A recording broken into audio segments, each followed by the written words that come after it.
খাদ্যে বিষক্রিয়া নয়, রামপুরার দুই ভাই বোনকে হত্যা করা হয়েছে শ্বাসরোধ করে। ময়নাতদন্ত রিপোর্ট, শরীরে পাওয়া গেছে আঘাতের চিহ্ন। কুমিল্লায় শিশুর বস্তাবন্দি লাশ উদ্ধার, সম্পত্তির জেরেই লাকসামের দুই শিশুকে হত্যা, প্রধান আসামির জবানবন্দি। 40,000 টাকার জন্য রাজশাহীতে ব্যবসায়ী খুন। এটিএম কার্ড জালিয়াতির সাথে দেশের কমপক্ষে 40টি ব্যবসা প্রতিষ্ঠান জড়িত, রিমান্ডে জানিয়েছে পোল্যান্ডের সেই নাগরিক। পদ্মায় মূল সেতুতে এখন পর্যন্ত 22% কাজ শেষ হওয়ার কথা থাকলেও অর্জন তারও বেশি। বর্ষার আগেই দুটি পিলার শেষ করার লক্ষ্যে চলছে কর্মযজ্ঞ। এবং এশিয়া কাপ ফাইনাল থেকে মাত্র এক ধাপ দূরে মাশরাফি বাহিনী। আগামীকালের বাংলাদেশ পাকিস্তান ম্যাচের টিকিট সংকট, বিশৃঙ্খলা সামলাতে পুলিশের লাঠিচার্জ।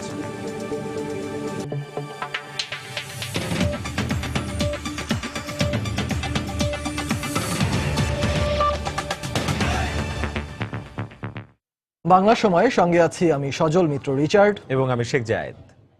খাদ্যে বিষক্রিয়া মৃত্যুর কারণ নয়, রাজধানীর রামপুরার দুই ভাই বোনকে হত্যা করা হয়েছে শ্বাসরোধ করে। ময়না তদন্তে পাওয়া গেছে গলায় আঘাতের চিহ্ন। যদিও গতকাল রাতে তার বাবা মা দাবি করেছিলেন বাসি খাবার খাওয়ার কারণে মৃত্যু হয়েছে তাদের। তবে বিষয়টি কর্তব্যরত চিকিৎসকের সন্দেহ হওয়ায় ময়না তদন্তের জন্য বলেন। সব মিলিয়ে ভাই বোনের এই মৃত্যু নিয়ে রহস্যের সৃষ্টি হয়েছে। এই ঘটনায় বাড়ির দুই দারোয়ান ও গৃহশিক্ষককে জিজ্ঞাসাবাদ করা হচ্ছে। বাবা মায়ের বিবাহ বার্ষিকী উপলক্ষে রোববার বনশ্রীর একটি চাইনিজ রেস্টুরেন্টে খাবার খেয়ে অবশিষ্টাংশ বাসায় এনে ফ্রিজে রেখে দেন মা। সোমবার দুপুরে সেই খাবার খেয়ে ঘুমাতে যায় তারা। এরপর আর ভাঙেনি সেই ঘুম। আমাকে ফোন দিছে, মিলা মেয়েটা তো নড়তেছে না, মেয়ে ছেলে দুইটার কি হলো, এরা উঠে না ঘুম থেকে। প্রাথমিক দৃশ্যপট ছিল এরকমই, আর তাই পোস্টমর্টেম ছাড়াই মৃতদেহ নিয়ে যেতে চায় বাবা মা। কিন্তু রাতেই কর্তব্যরত চিকিৎসক বিষয়টি নিয়ে সন্দেহ প্রকাশ করেন, আর সে সন্দেহই সকালে সত্যি হয়। ময়নাতদন্তে নুসরাত ও আলভি দুজনের শরীরেই শ্বাসরোধ করে হত্যার আলামত পেয়েছে ফরেনসিক বিভাগ। অর্ণির দেহে গলায় আমরা ব্রুজ পেয়েছি, গলায় চোখে আমরা রক্ত জমার পেয়েছি। তার শ্বাসজনিত কারণে মৃত্যু হলে আমরা সায়ানোসিস বলে একটা শব্দ ডাক্তারি ভাষায় বলি, সেটা পাওয়া গেছে দুইজনের দেহেই। আর আলবি আমানের শরীরে পায়ে আমরা ব্রুজ পেয়েছি, গলায় কয়েকটা অ্যাব্রেশন পেয়েছি। এই রিপোর্ট দেওয়ার সময় ঢাকা মেডিকেলে দেখা যায়নি বাবা মাকে। বনশ্রীর বাসায় গিয়েও পাওয়া যায়নি তাদেরকে। আমরা যারা গার্ডিয়ান আছে তারা চয়েস করে বিয়ে করেছে এবং তাদের সম্পর্ক চমৎকার ছিল। এখন শুনলাম এর আত্মীয় স্বজন থেকে জামালপুর নাকি চলে গেছে। এদিকে এই ঘটনায় পূর্ণাঙ্গ রিপোর্ট পাওয়ার পরই ব্যবস্থা নেওয়া হবে বলে জানিয়েছে পুলিশ। ময়নাতদন্তের একটা পূর্ণাঙ্গ রিপোর্ট আমাদের কাছে আসবে, তাদের পক্ষ থেকেও আমাদের কাছে একটা লিখিত দিবে। আমরা সব বিষয়গুলোই তদন্ত করতেছি। দুইটা বাচ্চা মারা গেছে, এটা সেনসিটিভ ম্যাটার। শিশু নুসরাত আমান অর্ণি ভিকারুন্নিসা নুন স্কুলের 6ষ্ঠ শ্রেণী এবং আলভি আমান হলি ক্রিসেন্ট স্কুলের নার্সারির শিক্ষার্থী ছিল। পরিবারের পক্ষ থেকে দাবি করা হচ্ছে শিশু দুটির খাবারের বিষক্রিয়ায় মৃত্যু হয়েছে। অন্যদিকে ফরেনসিক রিপোর্টে চিকিৎসক বলছেন শিশু দুটির শরীরে শ্বাসরোধে হত্যা করার আলামত পাওয়া গেছে। সব মিলিয়ে শিশু দুটির মরদেহ উদ্ধারের পর থেকে এই হত্যা রহস্য নিয়ে একটি ধূম্রজালের সৃষ্টি হলো। সজল দাস, সময় সংবাদ, ঢাকা। এদিকে বিকেলে গ্রামের বাড়ি জামালপুরে পৌঁছান নিহত অরণি ও আলভির বাবা মা। বাবা আমানুল্লাহ জানান, ব্যবসায়িকভাবে তাদের এমন কোনো শত্রু নেই যারা হত্যাকাণ্ডটি ঘটাতে পারে। এই ঘটনায় তারা কাউকে সন্দেহ করছেন না বলেও জানান তিনি। আমি কাউকে সন্দেহ করি না, শিক্ষক না তো শিক্ষিকা, আমি তো চলে গেছে। তাহলে কি তার বাবার বা ব্যবসায়িক কোনো ঘটনা নিয়ে কারোর সাথে কোনো বিরোধ ছিল? তাও তো আমি জানি না। স্পেসিফিক কারো সন্দেহ করতে পারতেছি না, বাট আমার জানা মতো আমার কোনো শত্রু নেই। ব্যবসা করি আমি, বাট ব্যবসায়ী কোনো কারোর সঙ্গে নেই, জানা মতো শত্রু নেই। বাট হয়তো আমার অজান্তে আমার সাথে থাকতেও পারে। সাসপেক্ট করেছিলাম যে আমরা আগের দিন চাইনিজ খেয়েছিলাম, অবশ্যই অংশ তো ওরা খেয়েছিল। তো আমরা সাসপেক্ট করে ফাস্টফুড পয়জন হতে পারে, এটা আমাদের ধারণা থেকে বলছিলাম আমরা। দর্শক, এই মুহূর্তে জামালপুর শহরের নতুন হাই স্কুল মোড় এলাকায় নিহতদের নানা বাড়িতে আছেন আমাদের রিপোর্টার হারুন রশিদ। সরাসরি চলে যাচ্ছি তার কাছে। হারুন, শহরের যে নতুন হাই স্কুল মোড় এলাকায় যে বাসাটি রয়েছে, যেখানে যে স্কুল শিক্ষার্থী ঢাকার বনশ্রীতে যে দুই স্কুল শিক্ষার্থী যে লাশ উদ্ধার করা হয়েছিল। পরবর্তীতে যে ডাক্তাররা যাদেরকে হত্যা করা হয়েছে বলে সন্দেহ করছেন, সেই যে দুই শিক্ষার্থী আলভি এবং আমান, তাদের বাসায় আমি এই মুহূর্তে অবস্থান করছি, তাদের নানার বাসায়। এই বাসায় আসলে যে দুই স্কুল শিক্ষার্থী রয়েছে তাদের বাবা মা অবস্থান করছেন। আমরা জানতে পেরেছি যে আজ বিকেলে তারা ঢাকা থেকে এখানে এসে পৌঁছেছেন এবং নিহত দুই শিক্ষার্থীর যে নানার বাসা, সেই নানার বাসায় তারা এখানে অবস্থান করছেন। এবং এখানে আমরা দেখতে পাচ্ছি যে এই জামালপুর শহরের বিভিন্ন এলাকা থেকে লোকজন এখানে আসছেন এবং তারা এই ঘটনার বিষয়টি জানার চেষ্টা করছেন যে আসলে এখানে কি হয়েছে। প্রথমে যে বিষয়টি ধারণা করা হয়েছিল যে খাদ্যে বিষক্রিয়ার কারণে এইটি হত্যাকাণ্ড ঘটনাটি ঘটতে পারে, কিন্তু পরবর্তীতে চিকিৎসকের ধারণার পর, ময়নাতদন্তের পর যেটি পরিষ্কার হয়েছে যে আসলে তাদেরকে হত্যা করা হয়েছে এবং কারা হত্যা করেছে, কেন হত্যা করা হয়েছে, কিভাবে হত্যা করা হয়েছে, এই বিষয়টি আসলে উৎসুক মানুষের মনে নানা প্রশ্নের সৃষ্টি হচ্ছে এবং তারা এই বিষয়গুলো জানতে চেষ্টা করেছেন। আমি কথা বলেছিলাম যে এই দুই শিশুর বাবার সাথে, তিনি আসলে জানিয়েছেন যে তারা এখন প্রথমে তারা খাবার থেকে সন্দেহ করেছিলেন, কিন্তু এখন তারা বুঝতে পারছেন যে আসলে এই তাদের সন্তানকে আসলে কেউ হত্যা করেছে এবং তাদের অগোচরেই কোনো শত্রু ছিল, যে শত্রু তাদেরকে ফলো করতো এবং তাদের এই ক্ষতিটি করেছে। আমি তাদেরকে জিজ্ঞেস করেছিলাম যে আসলে তাদের যে দুই সন্তান যাদের পোস্টমর্টেম হচ্ছে ঢাকায়, তাদেরকে রেখেই তারা আগে ভাগে এখানে চলে এসেছেন কেন। তারা একটা বিষয় আসলে এই বিষয়ে তাদের বাবা আসলে কিছু বলতে পারছেন না, তবে তাদের যে স্বজনরা রয়েছে তাদের সাথে আমি কথা বলেছি। স্বজনরা বলেছেন যে আসলে দুই সন্তানকে হারিয়ে বাবা মা অনেকটাই দিশেহারা অবস্থা হয়ে গিয়েছিল এবং তারা মাঝে মধ্যে মূর্ছা যাচ্ছিলেন বা অজ্ঞান হয়ে পড়ছিলেন এবং তাদেরকে রক্ষা করার জন্যই মূলত পরিবারের সিদ্ধান্তেই তাদেরকে আগে এই জামালপুরের বাসায় নিয়ে আসা হয়েছে এবং এই কারণেই তারা এই বাসায় আগেই চলে এসেছেন। এবং আমরা খবর নিয়েছি তাদের স্বজনদের সাথে, তারা স্বজনরা যেটা জানিয়েছেন যে এই নিহত যে দুই শিশু রয়েছে তাদের লাশ এই জামালপুরের তাদের নানার বাসায় নিয়ে আসা হচ্ছে। কিছুক্ষণ আগে আমরা খবর নিয়েছি যে ময়মনসিংহ শহর অতিক্রম করেছে, তাদের যে লাশবাহী যে গাড়িটি রয়েছে সেটি অতিক্রম করেছে এবং এখানে নিয়ে আসা হচ্ছে। আসলে এখানে উৎসুক মানুষের মাঝে আসলে একটি প্রশ্ন বারবার ঘুরপাক খাচ্ছে, সেটি হচ্ছে যে আসলে কিভাবে এই শিশুগুলোকে হত্যা করা হয়েছিল। যখন হত্যাকাণ্ডের ঘটনা ঘটে তখন বাসায় শিশুটির মা ছিল এবং দাদি ছিল এবং প্রাইভেট টিউটর ছিল। তো এই দুইটি শিশুকে যদি হত্যা করাই হয়ে থাকে তাহলে আসলে এই তারা যারা ছিল তারা কেন জানলেন না বা তারা জানতে পারলেন না, এই বিষয়গুলো আসলে এখানে যারা উৎসুক দর্শক আছে, উৎসুক মানুষজন আছেন, সেই মানুষজনের কাছে এই প্রশ্নগুলো ঘুরপাক খাচ্ছে এবং তারা আসলে চাচ্ছেন যে এই ঘটনাটির যেন সুষ্ঠু তদন্ত হয় এবং বের হয়ে আসে যে আসলে কি কারণে এই ঘটনাটি ঘটেছে এবং কারা এই শিশু দুটিকে হত্যা করেছে। তো এই ছিল আসলে এখানকার সর্বশেষ পরিস্থিতি। ফিরে যাচ্ছি স্টুডিওতে। রাজধানীর রামপুরায় দুই শিশু হত্যার ঘটনায় তাদের লাশ নিয়ে যাওয়া হচ্ছে জামালপুর থেকে সেই খবর জানাচ্ছিলেন আমাদের রিপোর্টার হারুনুর রশিদ। কুমিল্লায় দুইজন এবং লাকসামে এক শিশু হত্যার রেশ কাটতে না কাটতে এবার জেলার মনোহরগঞ্জে নিখোঁজের একদিন পর রিয়াদ নামে এক শিশুর বস্তাবন্দি লাশ উদ্ধার করা হয়েছে। পুলিশ জানায় গতকাল বাসা থেকে বের হয় রিয়াদ, এরপর থেকে তার আর কোনো খোঁজ পাওয়া যাচ্ছিল না। দিনভর অপেক্ষার পর রাতেও তাকে খোঁজাখুঁজি করে পাওয়া যায়নি। সকালে দিশাগঞ্জ বাজারের পাশে বস্তাবন্দি অবস্থায় রিয়াদের লাশ দেখতে পায় স্থানীয়রা। পরে পুলিশে খবর দিলে তারা এসে লাশ উদ্ধার করে। তবে কি কারণে এই হত্যাকাণ্ড ঘটানো হয়েছে তা জানাতে পারেনি পুলিশ।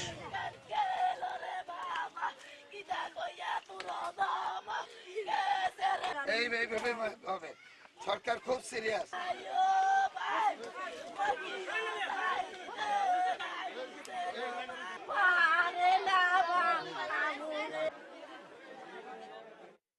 সন্ধ্যার পরে বাজার গেছে, কে কোয়া লাগবে, কে কোয়া কিতা বেছে, তো মনের এত সন্দেহ আনি না ভাই। আর উত্তর আল্লাহকে কোনো কারগল কিচ্ছু নেই। আর উত্তর এরকম করে চলিয়ে ভাই মেয়েদে আজ দে আর উত্তরে দিয়ে মৃত্যু হবে ভাই, কোনো জানি না। আমরা এই হত্যাকারীকে ধরে আইন আমলে এনে উচিত বিচার, যেটি এই মা চাচ্ছেন তার সন্তানের উচিত বিচার, নিশ্চয়ই রাষ্ট্র সরকার আমরা সেটি করব। এদিকে কুমিল্লায় দুই শিশু হত্যা মামলার প্রধান আসামি ছোটন আদালতে স্বীকারোক্তিমূলক জবানবন্দি দিয়েছে। দুপুরে তাকে আদালতে তোলা হয়। এর আগে গত রাতে রাজধানীর মালিবাগ থেকে ছোটনকে গ্রেপ্তার করে পুলিশ জানায় ঘটনার পর থেকেই ছোটন রাজধানীতে অবস্থান করছে এমন সংবাদের ভিত্তিতে অভিযান চালাচ্ছিল কুমিল্লা জেলা পুলিশ ও ডিবির একটি যৌথ দল। পরে গতকাল রাতে তাকে মালিবাগের টুইন টাওয়ারের সামনে থেকে গ্রেপ্তার করে তারা। এরপর ছোটনকে কুমিল্লা নিয়ে যাওয়া হয়। সেখানে চিফ জুডিশিয়াল ম্যাজিস্ট্রেট আদালতে নিজের দোষ স্বীকার করে জবানবন্দি দেয় ছোটন। এতে সে জানায় সম্পত্তির ভাগ পাওয়াকে কেন্দ্র করেই সে তার সৎ ভাইদের হত্যা করেছে। এদিকে ঘটনার সঙ্গে জড়িত সন্দেহভাজন বাকি আসামিদেরও গ্রেপ্তারে অভিযান চলছে বলে জানিয়েছে পুলিশ। শনিবার ঢুলিপাড়া দক্ষিণ রসুলপুর এলাকায় তালাবদ্ধ অবস্থায় 2 শিশুর মৃতদেহ উদ্ধার করা হয়।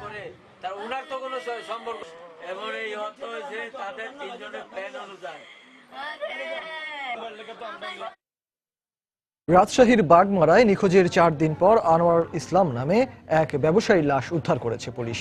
দুপুরে উপজেলার শিকদারি বাজার এলাকার একটি ইট ভাটা থেকে তার লাশ উদ্ধার করা হয়। পুলিশ জানায়, গত শুক্রবার মুদি মালামাল কিনতে 40,000 টাকা নিয়ে প্রতিবেশী রওশন জামান শরীফের সঙ্গে শিকদারি বাজারে যান মুদি দোকানি আনোয়ার ইসলাম। এরপর থেকে তার মোবাইল ফোন বন্ধ পাওয়া যায়। অনেক খোঁজাখুঁজি করার পরও তার কোনো সন্ধান না পাওয়ায় গত শনিবার রাতে বাগমারা থানায় একটি অভিযোগ দায়ের করে পরিবার। আজ দুপুরে স্থানীয় একটি ইট ভাটার হাউসে তার লাশ দেখতে পায় এলাকাবাসী। পরে ঘটনাস্থল থেকে নিহতের লাশ উদ্ধার করে রাজশাহী মেডিকেল কলেজ হাসপাতাল মর্গে পাঠায় পুলিশ।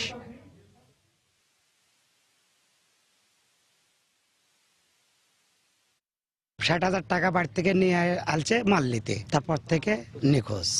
এক মহিলা পাতা ঝাড় দেওয়ার জন্য আসছিল, তারপরে উনি এসে দেখছেন যে এখানে মাছে উঠতেছে, তারপরে উনি কাছে গেছেন, যাওয়ার পরে দেখতেছেন যে এখানে লাশ। পুলিশ লাশের সুরতাল রিপোর্ট করছে এবং পোস্টমর্টমের জন্য মর্গে প্রেরণ করছে এবং আসামি গ্রেপ্তারের চেষ্টা অব্যাহত আছে। এটিএম কার্ড জালিয়াতির সঙ্গে 40 থেকে 50টি প্রতিষ্ঠান জড়িত বলে রিমান্ডে তথ্য দিয়েছে গ্রেপ্তার বিদেশি নাগরিক পিওতর সিজোফ্যান। দুপুরে ডিএমপির মিডিয়া সেন্টারে সাংবাদিকদের প্রশ্নের জবাবে একথা জানান গোয়েন্দা কর্মকর্তারা। তারা আরও জানান, পিওতর এই পর্যন্ত কয়েক কোটি টাকা হাতিয়ে নেওয়ার কথা স্বীকার করেছে। এছাড়া বাংলাদেশ থেকে পালিয়ে যাওয়ার পরিকল্পনাও করছিল সে। খান মোহাম্মদ রুমেলের রিপোর্ট। জালিয়াতির মাধ্যমে বিভিন্ন ব্যাংকের এটিএম বুথ থেকে টাকা তুলে নেওয়ার ঘটনার সঙ্গে জড়িত থাকার অভিযোগে গ্রেফতার বিদেশি নাগরিক পিওতর সিজোফ্যান ও 3 ব্যাংক কর্মকর্তাকে সোমবার দ্বিতীয় দফায় রিমান্ডে নেয় গোয়েন্দা পুলিশ। গোয়েন্দা কর্মকর্তা বলছেন, প্রথম দফার রিমান্ডে তাদের কাছ থেকে গুরুত্বপূর্ণ তথ্য পাওয়া গেলেও জিজ্ঞাসাবাদ শেষ না হয় দ্বিতীয় দফায় আবারও রিমান্ড চেয়েছিলেন তারা। জিজ্ঞাসাবাদে পিওতর বেশ কিছু প্রতিষ্ঠান ও ব্যক্তির নাম বলেছেন যারা তার সঙ্গে যুক্ত ছিল। সেই চক্রের সবাইকে আইনের আওতায় আনতে সেসব তথ্য যাচাই বাছাই করছেন তারা। সম্পৃক্ততা সম্পর্কে নিশ্চিত হওয়া গেলে তাদেরকেও গ্রেফতার করা হবে। তারা যে তালিকা দিয়েছে তাতে 40-50 জনের মতো 40-50টি প্রতিষ্ঠানের তালিকা বা ব্যক্তির নাম সেটি রয়েছে। তাদের মধ্যে ব্যাংক কর্মকর্তা আছে যেমন, ঠিক তেমনি ভাবে কোনো মার্চেন্ট রয়েছে, সেখানে হোটেল ব্যবসায়ী রয়েছে, রেস্টুরেন্ট থেকে শুরু করে গান বাজনাতে সব ধরনের আসলে ব্যবসায়ী কিছু লোকের নাম বা প্রতিষ্ঠানের নাম তারা দিয়েছে। তারা আরো বলছেন, গ্রেফতারের সময় পিওতরের কাছে জার্মান নাগরিকত্বের পরিচয়পত্র এবং পোল্যান্ডের পাসপোর্ট পাওয়া যাওয়ায় তার নাগরিকত্ব নিয়ে সংশয় দেখা দেয়। পরে তারা নিশ্চিত হয়েছেন সে মূলত জার্মানির নাগরিক, আর পুলিশ পাসপোর্টটি ছিল নকল। ইতিমধ্যে আমরা জানতে পেরেছি যে 3.5 কোটি টাকা আর 47 লক্ষ টাকা, দুইটা অ্যামাউন্ট সিটি ব্যাংক আমাদের কাছে বলেছে। আর বাকি ব্যাংকের গুলো আমরা এখনো তালিকা করছি। সে এখানে বসে বিভিন্ন ব্যবসায়ী প্রতিষ্ঠান, বড় বড় ব্যবসায়ী ব্যাংক কর্মকর্তাদের যদি হাতে নিতে পারতো, এইভাবে আরো বড় বড় অ্যামাউন্টের টাকা তোলার একটা পরিকল্পনা তার ছিল। গোয়েন্দা কর্মকর্তারা আরো জানান, ফরিদ নবী নামে লন্ডন প্রবাসী যে বাংলাদেশি নাগরিক পিওতরের সঙ্গে জড়িত বলে জানা গেছে, তার সম্পর্কেও খোঁজখবর করছেন তারা। বড় বড় কর্মকর্তা। খান মোহাম্মদ রুমেল, সময় সংবাদ, ঢাকা। বাংলার সময় আরো থাকছে। নরসিংদীর বেলাবতে কলেজ ছাত্রীকে হত্যার দায়ে একজনের ফাঁসির আদেশ। দলের বোলিং ও ব্যাটিং বিভাগের উপর আস্থা রেখেই শ্রীলঙ্কার বিপক্ষে মাঠে নামবে ভারত, এমনটাই জানালেন দলের নির্ভরযোগ্য স্পিনার রবিচন্দ্র অশ্বিন। পাশাপাশি শ্রীলঙ্কার প্রতি সমীহ থাকলেও লাসিথ মালিঙ্গার দলে না থাকায় তা ভারতের জন্য ইতিবাচক হিসেবেই দেখছেন এই স্পিনার। এদিকে ভারতের বিপক্ষে ম্যাচটি টিকে থাকার লড়াই হলেও ম্যাচের আগের দিন অনুশীলনে নামেনি লঙ্কানরা। মিরপুর শেরেবাংলা স্টেডিয়ামে ম্যাচটি শুরু হবে আজ সন্ধ্যে 7:30টায়। এশিয়া কাপ শুরুর কদিন আগেই নিজেদের মাটিতে শ্রীলঙ্কার বিপক্ষে 2-1 ব্যবধানে টি-20 সিরিজ জেতার সুখ স্মৃতি এখনো তরতাজা টিম ইন্ডিয়ার। তাই এশিয়া কাপে নিজেদের তৃতীয় ম্যাচে লঙ্কানদের বিপক্ষে নামার আগে অনেকটাই আত্মবিশ্বাসী ধোনি অশ্বিনরা। তবুও ম্যাচের আগের দিন অনুশীলনে বেশ মনোযোগী দেখা গেল টি-20 র্যাঙ্কিং শীর্ষ দলটির। এদিকে দলের গুরুত্বপূর্ণ ব্যাটসম্যান শিখর ধাওয়ানের পর রোহিত শর্মার ইনজুরির কারণে এশিয়া কাপের পরবর্তী ম্যাচগুলো না খেলার শঙ্কা রয়েছে, যা নিয়ে বেশ চিন্তিত ভারতীয় টিম ম্যানেজমেন্ট। তবে দলের শক্তিশালী বোলিং বিভাগ ও কোহলি পান্ডেরা ফর্মে থাকায় শ্রীলঙ্কার বিপক্ষে ম্যাচে পারফরমেন্সে কোনো প্রভাব পড়বে না বলেই বিশ্বাস স্পিনার রবিচন্দ্র অশ্বিনের। তাছাড়া যে কোনো উইকেট বা কন্ডিশনেই টিম ইন্ডিয়া মানিয়ে নিতে পারে বলে মনে করেন তিনি।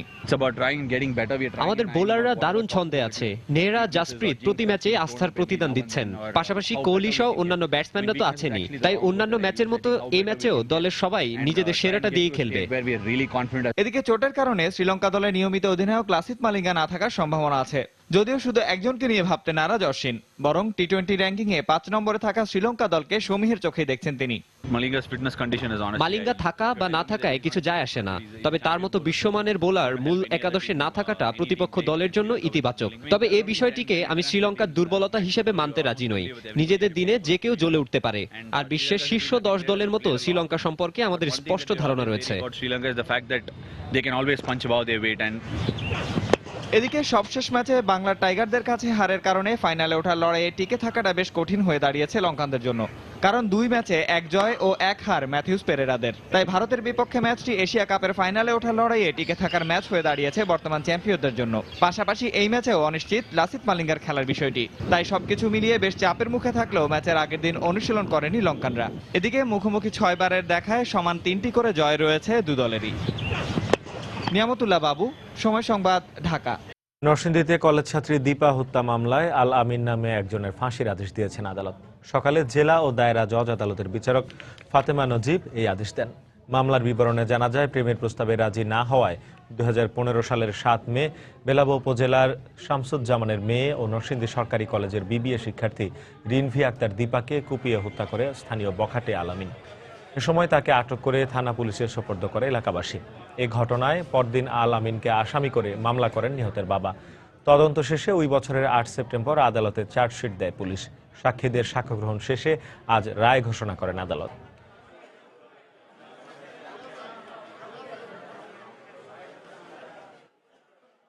রাষ্ট্রপক্ষ থেকে এই মোকদ্দমায় সর্বমোট 13 জন সাক্ষী উপস্থাপন করি এবং মামলা অপরাধ সন্দেহভাবে প্রমাণে সক্ষম হই। বিজ্ঞ আদালত আজ 11টায় জনকন্য আদালত রায় প্রকাশ করেন এবং তাকে মৃত্যুদণ্ড দেওয়া হয়। রংপুরে মানহানির মামলায় জামিন পেয়েছেন ডেইলি স্টার সম্পাদক মাহফুজ আনাম। দুপুরে সিনিয়র জুডিশিয়াল ম্যাজিস্ট্রেট আদালতের বিচারক তার জামিন আবেদন মঞ্জুর করেন। আইনজীবীদের নিয়ে দুপুরে রংপুরে আদালতে হাজির হন মাহফুজ আনাম।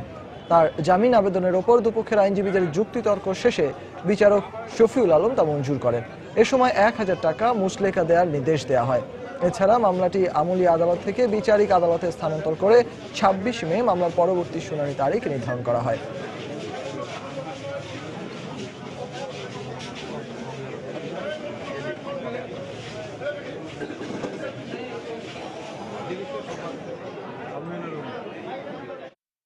ডেইলি স্টারের ভূমিকা নিয়ে অনেক আলোচনা হচ্ছে। 1-11-2 বছর অবধি ছিল, তো সেখানে এই খবরের কাগজের সামগ্রিক ভূমিকাটা দেখা উচিত এবং একটা খবরের কাগজের মূল অবস্থান হচ্ছে তার সম্পাদকীয় পজিশন। তো ডেইলি স্টার সম্পাদকীয়তে এই 2 বছর কি অবস্থান নিয়েছিল, আমি সবাইকে অনুরোধ করব ওটা দেখতে। এবং আলোচনা বহু হচ্ছে, আলোচনাটা আরেকটু তথ্যভিত্তিক হলে আমরা সবাই উপকৃত হব। জাতির জনকের কন্যার ভাবমূর্তি নষ্ট করে উনি সারা দেশে লক্ষ লক্ষ সমর্থক এবং ভক্ত সহ সুধীমণ্ডলী এবং মুক্তিযুদ্ধের পক্ষের শক্তির অবমাননা করেছেন এবং একটা আত্মমর্যাদা হানি করেছেন। এটি অবশ্যই মানহানিকর।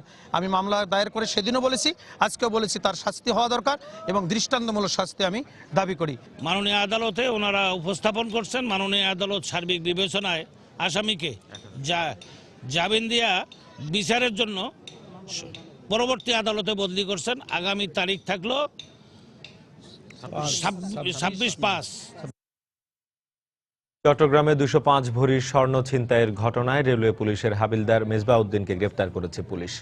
দুপুরে পাহাড়তলী এলাকা থেকে তাকে গ্রেফতার করা হয়। পুলিশ জানায়, সোমবার সকালে নগরের হাজারীগলির স্বর্ণ ব্যবসায়ী বিধান ধরের কর্মচারী পলাশ নন্দী 205 ভরির স্বর্ণ নিয়ে ট্রেনে করে ঢাকায় যাচ্ছিলেন।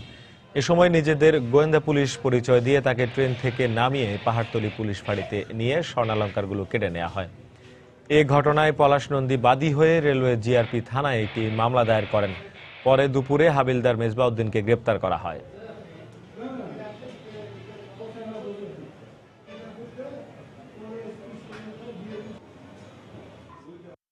$205 ভরি স্বর্ণ যে ছিনতাই হয়েছে সেই সংক্রান্তে চট্টগ্রাম রেলওয়ে থানায় মামলা রুজু হয়েছে। সে মামলার রুজু হওয়ার পর আমরা হাবিলদার মেজবাউদ্দিন ওনাকে আমরা গ্রেপ্তার করেছি, জিজ্ঞাসাবাদ চালিয়ে যাচ্ছি। বাংলার সময় আরো থাকছে। ৭১ মানবতা বিরোধী অপরাধের মামলায় মৌলভীবাজারের বড়লেখা থেকে গ্রেপ্তার 2, হত্যা, গুম, লুট সহ নানা অভিযোগ। পূর্ব শত্রুতার জের ধরে চট্টগ্রামে উকিল আহমেদ নামে এক ব্যক্তিকে কুপিয়ে হত্যা করেছে দুর্বৃত্তরা। এ সময় গুরুতর আহত হয় তার ছেলে ইসমাইল। তাকে উদ্ধার করে চট্টগ্রাম মেডিকেল কলেজ হাসপাতালে ভর্তি করা হয়েছে। স্বজনরা জানান, সকাল 10টার দিকে রাঙ্গুনিয়ায় উপজেলার সর্বদাহায় নিজেদের সেগুন বাগানে কাজ করছিলেন উকিল আহমেদ তার ছেলে ইসমাইল। এ সময় দেশীয় অস্ত্রশস্ত্র নিয়ে তাদের উপর হামলা চালায় দুর্বৃত্তরা। এতে ঘটনাস্থলে উকিল আহমেদের মৃত্যু হয়। এ সময় তার ছেলে ইসমাইল হোসেন বাধা দিতে গেলে তাকেও মারাত্মকভাবে জখম করা হয়। স্থানীয় প্রভাবশালী রসি আহমেদ গ্রুপের সাথে জমি জমা সংক্রান্ত বিরোধের জের ধরে এ হত্যাকাণ্ড হয়েছে বলে দাবি নিহতের স্বজনদের।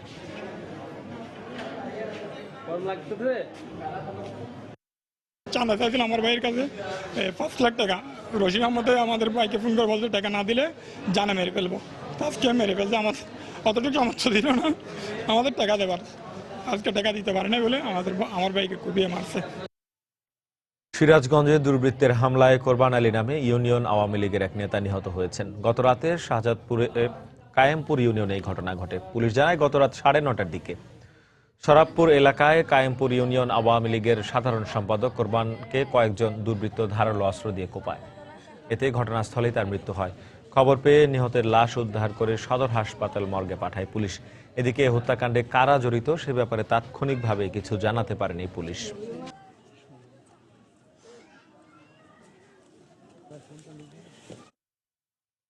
খুলনার তেরোখাদা উপজেলা স্বাস্থ্য কমপ্লেক্সের এক চিকিৎসককে লাঞ্ছিত করার প্রতিবাদে সংবাদ সম্মেলন করেছে বিএম এর খুলনা শাখা।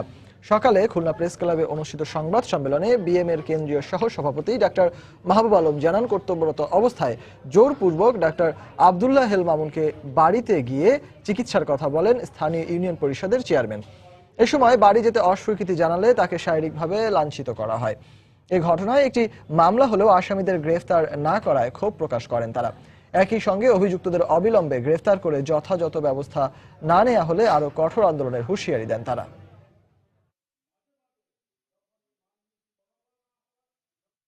পদ্মা সেতু নিয়ে প্রতি মাসের 1 তারিখে সময় সংবাদ বিশেষ রিপোর্ট প্রচার করে। তার এই ধারাবাহিকতায় আজ থাকছে পদ্মা সেতু প্রকল্পের কাজের অগ্রগতি নিয়ে রিপোর্ট। আগামী বর্ষার আগেই 2টি পিলার সম্পন্ন করার লক্ষ্য নিয়ে কাজ এগিয়ে চলছে পদ্মা সেতুতে। এরই মধ্যে 6 ও 7 নম্বর ব্লকে পাইল বসানো চলছে। আর বর্ষা মৌসুমে কাজের গতি স্বাভাবিক রাখতে নদীর চ্যানেলের মধ্যে চলবে পিলার বসানোর কাজ। সংশ্লিষ্টরা বলছেন, এখন পর্যন্ত মূল সেতুতে 22% কাজের লক্ষ্য নির্ধারিত থাকলেও অর্জন হয়েছে তার চেয়েও বেশি। পদ্মা সেতু নিয়ে এসাঞ্জলের ধারাবাহিক রিপোর্টের আজ দেখুন 16তম পর্ব। ছবি তুলেছেন সাইফুল ইসলাম। অনিশ্চয়তা আর মেঘের আধার ছিল শুরুতেই। সেই অমানিসা কেটে গিয়ে আলোর পথে যাত্রা বহু আকাঙ্ক্ষিত পদ্মা সেতুর। এখন চলছে 2টি পিলার বসানো। গত বছরের ডিসেম্বরে প্রধানমন্ত্রী শেখ হাসিনা আনুষ্ঠানিক উদ্বোধনের পর কাজ শুরু হয় 7 নম্বর ব্লকে। 6টি পাইলের উপর একটি পিলার বসানো যেহেতু সময় সাপেক্ষ ব্যাপার, তাই 7 নম্বর ব্লকে 3টি পাইল বসানোর পরই কাজ ধরা হয়েছে এই 6 নম্বর ব্লকে। আর এখন পর্যন্ত 6 নম্বর ব্লকে পাইল বসানো হয়েছে 2টি। আর এভাবেই আগামী দিনগুলোতে ক্রমান্বয়ে মাওয়া প্রান্তের দিকে আরও পাইল বসানোর কাজ শুরু হবে। 6 নম্বর ব্লকটি পদ্মার মাওয়া প্রান্ত থেকে প্রায় 1 কিলোমিটার দূরত্বে অবস্থিত। ফেব্রুয়ারি মাসের শুরুতে এখানে শুরু হয় কাজ। চীনের মেজর ব্রিজ কোম্পানির তত্ত্বাবধানে দিনরাত কাজ করছেন দেশি বিদেশি কর্মীরা। এখন পর্যন্ত এই ব্লকে যে 2টি পাইল নদীর তলদেশে প্রবেশ করানো হয়েছে সেগুলোর দৈর্ঘ্য 70 মিটার করে। ক্রমান্বয়ে এখানে আরও 4টি পাইল বসানো হবে। তবে বর্ষায় পদ্মা নদীতে সর্বোচ্চ 40 থেকে 45 মিটার পর্যন্ত মাটি সরে যাওয়ার রেকর্ড আছে।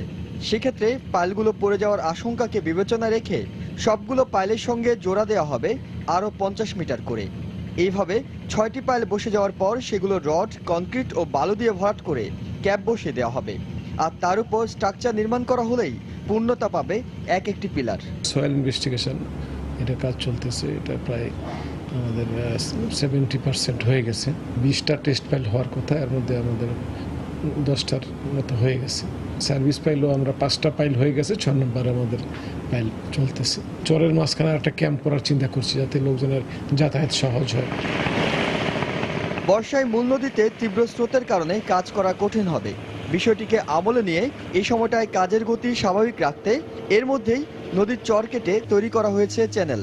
বর্ষার সময়টায় এই চ্যানেলের মধ্যে চলবে পিলার বসানোর কাজ। মেনলি জাঞ্জিরা সাইডে বেশি হবে, জাঞ্জিরা সাইডে স্রোত কম, তো ওই সাইডে আমরা প্ল্যান করছি। পুরো প্রকল্পের কাজে গতি আনতে এই বছরের মধ্যে 1600 কিলোজুল ক্ষমতা সম্পন্ন একটি হ্যামার এবং 1000 টন ওজনের আরও একটি ভাসমান ক্রেন যোগ করা হবে। এহসান জুয়েল, সময় সংবাদ, মুন্সিগঞ্জ। মৌলভীবাজারে মানবতা বিরোধী অপরাধ মামলায় দুজনকে গ্রেফতার করা হয়েছে। দুপুর 1টার দিকে বড়লেখা উপজেলা থেকে তাদেরকে গ্রেফতার করা হয়। কুলাউড়া সার্কেলের সহকারী পুলিশ সুপার জুনায়েদ আলম সরকার জানান, সকালে আন্তর্জাতিক অপরাধ ট্রাইব্যুনাল তাদের বিরুদ্ধে গ্রেফতারি পরোয়ানা জারি করে। পরে পুলিশ আব্দুল আজিজ ও আব্দুল মান্নান মনাই মিয়া নামে ওই দুজনকে গ্রেফতার করেন। আটককৃতদের বিরুদ্ধে 71 হত্যা, গুম ও লুটপাট সহ নানা অভিযোগ রয়েছে বলে জানিয়েছে পুলিশ।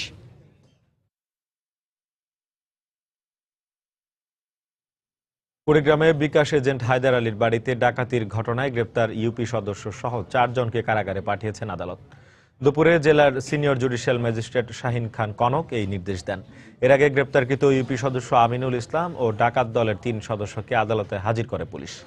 শুনানি শেষে তাদেরকে কারাগারে প্রেরণের নির্দেশ দেন বিচারক।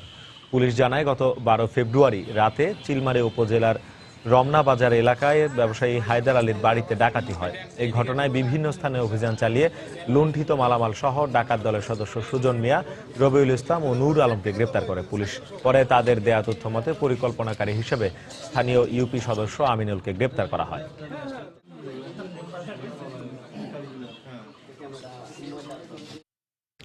আসন্ন ইউনিয়ন পরিষদ নির্বাচনে বিএনপি প্রার্থীদের মনোনয়নপত্র প্রত্যাহার করতে জোরপূর্বক স্বাক্ষর নেয়া নেতাকর্মীদের উপর হামলা, প্রার্থীদের হুমকি প্রদান সহ বিভিন্ন অভিযোগ এনে নির্বাচনের পুনঃ তফসিল ঘোষণার দাবি জানিয়েছে খুলনা জেলা বিএনপি। সকালে খুলনা কেডি ঘোষ রোডের বিএনপি কার্যালয়ে এক সংবাদ সম্মেলনে এ দাবি জানান জেলা বিএনপির সাধারণ সম্পাদক অ্যাডভোকেট শফিকুল আলম মনা। সংবাদ সম্মেলনে তিনি খুলনার 9টি উপজেলার 67টি ইউনিয়নের প্রত্যেকটিতে বিএনপির প্রার্থীদের নির্বাচনী কর্মকাণ্ড সুষ্ঠুভাবে সম্পন্ন করতে প্রশাসনের সহায়তা চান। এ সময় দলীয় অন্যান্য নেতাকর্মী ও ইউনিয়ন পরিষদ নির্বাচনের প্রার্থীরা উপস্থিত ছিলেন।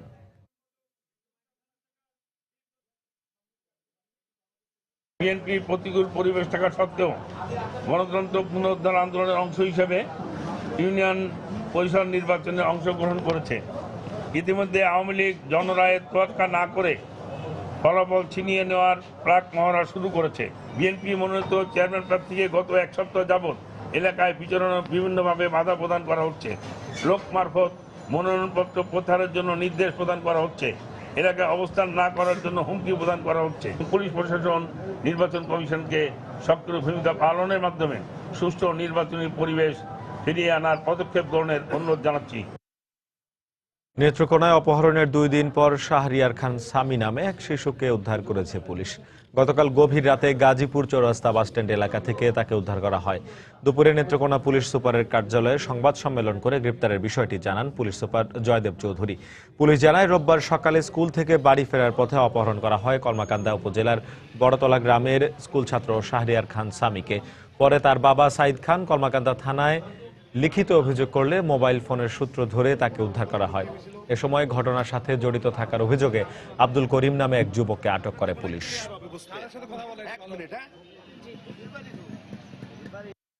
আমার বাচ্চা আমি অজ্ঞাত অবস্থায় পেয়েছি, যে আবার এটার কাছে আল্লাহর কাছে অনেক শুকরিয়া। ছেলে মেয়ে স্কুলে যাইতে পারে, আমি সরকারের কাছে এই প্রত্যাশা, কারণ এরকম জানি রাস্তাঘাটে থেকে জানি আর অপহরণ না হয়। জালাল বিভিন্ন জায়গায় যেভাবে শিশুটিকে নিয়ে গেছে এবং পরবর্তীতে ওখান থেকে সরে গিয়েছে, এক্ষেত্রে সরাসরি জালাল এবং করিমের সম্পৃক্ততা প্রমাণিত, আর বাকিগুলো আমরা যাচাই বাছাই করব। নাটোরে এক ভুয়া চিকিৎসককে 1 লাখ টাকা জরিমানা করেছে ভ্রাম্যমাণ আদালত। দুপুরে সদর উপজেলা নির্বাহী কর্মকর্তা নাইরুজ্জামানের নেতৃত্বাধীন ভ্রাম্যমাণ আদালত শহরের রথবাড়ি এলাকায় অভিযান চালায়। এ সময় খায়রুল আলম নামে এক ভুয়া ফিজিশিয়ানকে 1 লাখ টাকা জরিমানা করা হয়। একই সময়ে সার্জনের নামে ব্যবস্থাপত্র দেয়ায় মশিউর রহমান নামে এক ডেন্টিস্টকে 30,000 টাকা জরিমানা করা হয়।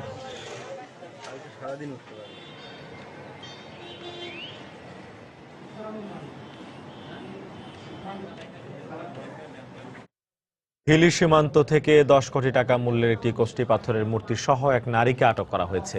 বিজিবি জানায়, গতকাল রাতে সীমান্তের চেংগ্রাম এলাকায় অবৈধ মূর্তি কেনাবেচা হয় এমন সংবাদের ভিত্তিতে অভিযান চালান তারা। রাতভর পুরো গ্রামে তল্লাশি চালিয়ে সকালে গ্রামের একটি বাড়ির মাটির নিচে পুঁতে রাখা অবস্থায় একটি কষ্টি পাথরের মূর্তি উদ্ধার করা হয়। এ সময় বাড়ির মালিক বিলাত হোসেন পালিয়ে গেলেও তার স্ত্রী বাসিয়া বেগমকে আটক করে বিজিবি। উদ্ধারকৃত মূর্তিটির বাজার মূল্য 10 কোটি টাকা বলে জানিয়েছে বিজিবি।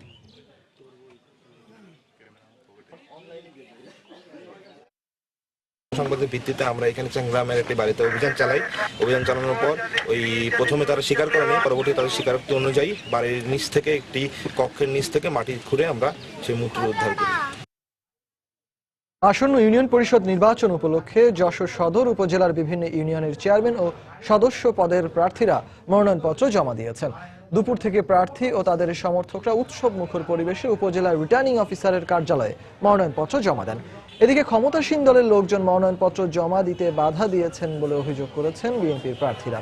আগামী 31 মার্চ দ্বিতীয় দফায় যশোর সদর উপজেলার 15টি ইউনিয়ন পরিষদের নির্বাচন অনুষ্ঠিত হবে।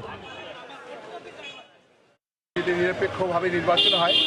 নির্বাচনে যে দুর্বৃত্তায়নের যে প্রক্রিয়া চালু হয়েছে, ইতিমধ্যে আপনারা জানেন যে আজকে সকালেই আমাদের হৈবতপুর ইউনিয়নের চেয়ারম্যান প্রার্থীর যে সমর্থক আমাদের পার্টির সেক্রেটারি, তাকে জিম্মি করে রাখা হয়েছে। আমরা প্রশাসনকে ইতিমধ্যেই খবর দিয়েছি। আমরা চাই যে একটি নিরপেক্ষ নির্বাচন, আমরা প্রশাসনের নিরপেক্ষ ভূমিকা পালন করুক, এটা আমরা যেমন প্রত্যাশা করি। আমরা চাই জনগণ তার ভোটাধিকার প্রয়োগ করুক। পঞ্চগড়ে আগুন লেগে পুড়ে গেছে একটি বাজারের অন্তত 9টি দোকান। এতে পুড়ে গেছে বেশ কিছু গুরুত্বপূর্ণ মালামাল। ফায়ার সার্ভিস জানায়, দুপুরে বোদা উপজেলার গড়ের ডাঙ্গা বাজারে এই একটি মুড়ির দোকানে হঠাৎ আগুন লাগে। মুহূর্তে আগুনের শিখা আশপাশের দোকানে ছড়িয়ে পড়লে স্থানীয়দের মধ্যে আতঙ্ক দেখা দেয়। খবর পেয়ে ফায়ার সার্ভিসের সদস্যরা ঘটনাস্থলে গিয়ে আগুন নিয়ন্ত্রণে আনেন।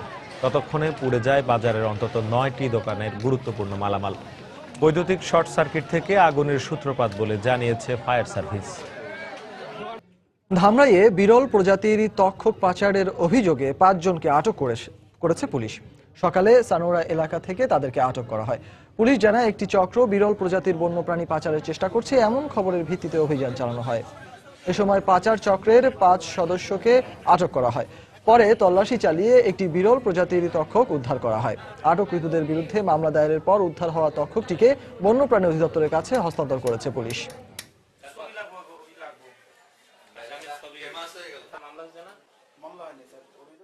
5 জনের বিরুদ্ধে বন্যপ্রাণী সংরক্ষণ আইনে মামলা হয়েছে। টক্কেত সাপ, যেটা এই সাপ অন্যত্র বিক্রি করার উদ্দেশ্যে তারা রেখেছিল। এটা একটা সংঘবদ্ধ প্রতারক চক্র। দেশ ও জাতির কল্যাণে কাজ করার জন্য সবাইকে সুশিক্ষায় শিক্ষিত হতে হবে বলে মন্তব্য করেছেন বিশিষ্ট অর্থনীতিবিদ, পল্লী কর্মসহায়ক ফাউন্ডেশনের চেয়ারম্যান ডক্টর কাজী খলিকুজ্জামান আহমেদ। সকালে বগুড়ার তাপসী রাবেয়া বালিকা উচ্চ বিদ্যালয় মাঠে এক মতবিনিময় সভায় তিনি কথা বলেন। এ সময় বাংলাদেশ ডেভেলপমেন্ট ব্যাংকের বগুড়া শাখার deputy general manager Abdul Khalek ও বিভিন্ন বেসরকারি সংস্থার কর্মকর্তারা উপস্থিত ছিলেন। এছাড়া বিদ্যালয়ের শিক্ষক ও শিক্ষার্থীরাও উপস্থিত ছিলেন। মতবিনিময় ও স্মৃতিচারণ অনুষ্ঠানে ডক্টর কাজী খলিকুজ্জামান আহমেদ তার জীবনী তুলে ধরেন। পাশাপাশি তিনি উপস্থিত শিক্ষার্থীদের বিভিন্ন প্রশ্নের উত্তর দেন।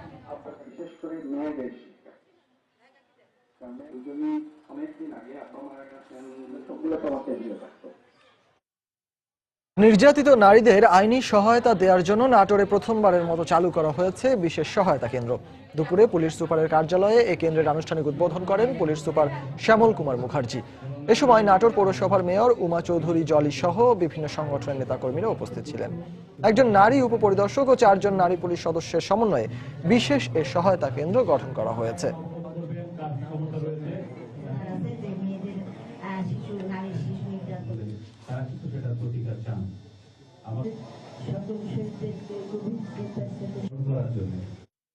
দীর্ঘদিন ধরে মেরামত ও সংস্কারের অভাবে চলাচলের অনুপযোগী হয়ে পড়েছে চাঁদপুরের ইচুলি রামগঞ্জ সড়ক। ব্যস্ত এই সড়কটি দিয়ে ঝুঁকি নিয়ে প্রতিদিন যাতায়াত করছে শত শত যানবাহন। ভাঙাচোরা সড়কটি দ্রুত সংস্কারের দাবি জানিয়েছেন এলাকাবাসী সহ স্থানীয় জনপ্রতিনিধিরা। অবশ্য সড়ক বিভাগ জানিয়েছে শিগগিরই মেরামত করা হবে। ফারুক আহমেদের পাঠানো তথ্য ও কৃষ্ণকান্তদের ছবি নিয়ে ডেস্ক রিপোর্ট। 2 দশক আগে চাঁদপুর সেচ প্রকল্পের বন্যা নিয়ন্ত্রণ বাঁধের ওপর নির্মাণ করা হয় ইচুলি রামগঞ্জ সড়ক। গত 1 দশকে সড়কটি মেরামত ও সংস্কার না করায় 30 কিলোমিটার এলাকা জুড়ে 5 শতাধিক খানাখন্দকের সৃষ্টি হয়েছে। হেলে দুলে জীবনের ঝুঁকি নিয়ে প্রতিদিন যাতায়াত করতে হয় যাত্রী ও চালকদের। এই অবস্থায় দ্রুত সড়কটি সংস্কারের দাবি জানিয়েছেন তারা। এই রাস্তাটা মেরামত করে না, একটা ডেলিভারি রোগী নেওয়া যায় না। রাস্তাঘাটের যে অবস্থা, প্রতিদিনে 2-1টা দুর্ঘটনা ঘটতেছে। 30 কিলো রাস্তা পাড়ি দিতে অন্তত 2 ঘন্টার উদ্দেশ্য সময় লাগতেছে এবং কি গাড়ির অবস্থা তো শোচনীয়। পাশাপাশি স্থানীয় জনপ্রতিনিধিরাও বেহাল এই সড়কটি দ্রুত সংস্কারের দাবি জানিয়েছেন। বেড়িবাঁধের এই রাস্তাটা এত গুরুত্বপূর্ণ রাস্তা, আমি অনুরোধ করবো এই সরকারকে যে এই রাস্তাটা যে অতি তাড়াতাড়ি এই সড়কটা মেরামত করে দেওয়া হোক। অবশ্য শিগগিরই সংস্কার কাজ শুরু হবে বলে জানিয়েছে সড়ক বিভাগ। একতা বাজার থেকে গল্লাক পর্যন্ত 10 কিলোমিটার সড়কাংশের মেরামত এবং ওভারলে কাজের জন্য ইতিমধ্যে দরপত্র আহ্বান করে কার্যাদেশও প্রদান করা হয়ে গেছে। খুব শীঘ্রই কাজ শুরু হবে এবং বাকি সড়কাংশের জন্য আমরা একটি উন্নয়ন প্রকল্প প্রস্তাব প্রণয়ন করে অলরেডি মন্ত্রণালয়ে প্রেরণ করেছি। ইচুলি রামগঞ্জ সড়কে প্রতিদিন সিএনজি, অটোরিকশা ও ট্রাক সহ সহস্রাধিক যানবাহন চলাচল করে। সময় সংবাদ, চাঁদপুর। সিলেটে বর্ণাঢ্য আনন্দ শোভাযাত্রার মধ্য দিয়ে মহান স্বাধীনতার মাসকে বরণ করে নিয়েছে সর্বস্তরের মানুষ। সকালে সিলেট জেলা প্রশাসনের উদ্যোগে কার্যালয়ের সামনে থেকে আনন্দ শোভাযাত্রাটি বের হয়। এতে মুক্তিযোদ্ধা, রাজনৈতিক নেতৃবৃন্দ, জেলা প্রশাসনের কর্মকর্তা কর্মচারী ও বিভিন্ন স্কুল কলেজের শিক্ষার্থী সহ বিভিন্ন শ্রেণী পেশার মানুষ অংশ নেন। এটি নগরীর প্রধান সড়ক ঘুরে শহীদ মিনারে গিয়ে শেষ হয়। এ সময় মুক্তিযুদ্ধের চেতনা সবার মাঝে ছড়িয়ে দেওয়ার প্রত্যয় ব্যক্ত করা হয়।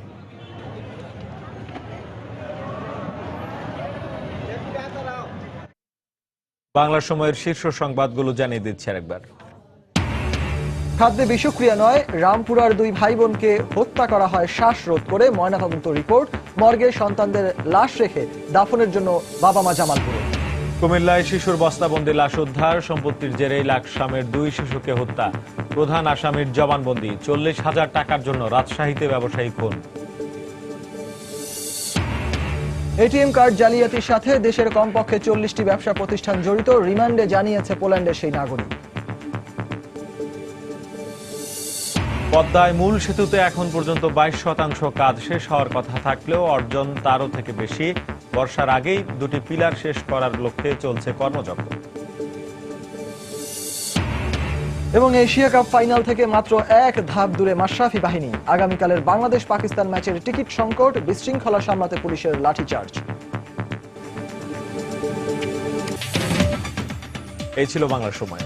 যে কোনো খবর পেতে ভিজিট করুন সময়নিউজ.tv। এছাড়াই মাত্র পাওয়া খবর আপনার মোবাইলে পেতে SMS করুন *SN লিখে পাঠিয়ে দিন 162 নম্বরে।